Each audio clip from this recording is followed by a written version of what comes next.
when the Army Medical Department under Surgeon General Sternberg opened the Army Medical School in 1893. That was actually a pretty significant event because up to that time, medical corps officers had been educated outside of the Army, had been given an examination to enter the Army if they passed it, and were presumed that they didn't need further education past that. And anything that they had to do to learn their job, they would pick up on the job. The Army Medical School said, you know, there are some things about Army medicine that are different than regular medicine. We worry about different kinds of diseases. This became more important as the Army became an expeditionary force, fighting in wars overseas and encountering diseases that we were not accustomed to in the United States.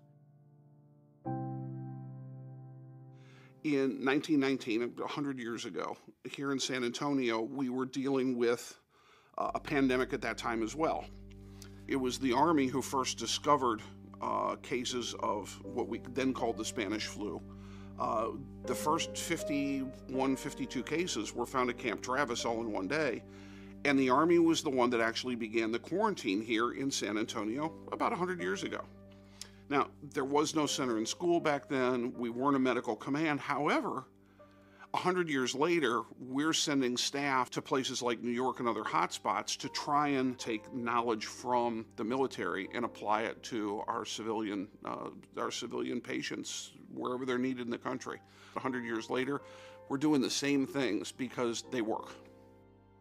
On the 15th of May in 1920, the Adjutant General responded to a letter that the Surgeon General had written in April 28th, and he said the Army Medical Department was authorized to establish a medical field service school.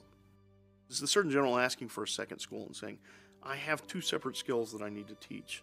I need to teach doctors how to do Army medicine, which is different than civilian medicine, and I have to teach them how to be functional and professional and fully able to perform their duties in the field. And so that's really the genesis for the Medical Field Service School, is this idea that there are two aspects to military medicine that both need to be addressed in the education of officers. Things from 100 years ago are just now getting into the psyche of the soldiers we're currently training.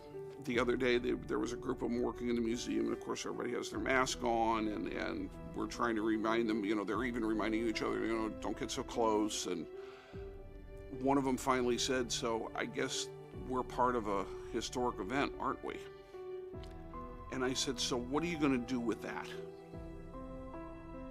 And these kids for the first time said, oh my gosh, we're living this historical moment, and it's going to change the way we practice our profession. The same way that a veteran coming back will say, look at all these things I learned. I'll never have to learn those again. They're getting a practicum in public health that they could not have gotten any other place or at any other time.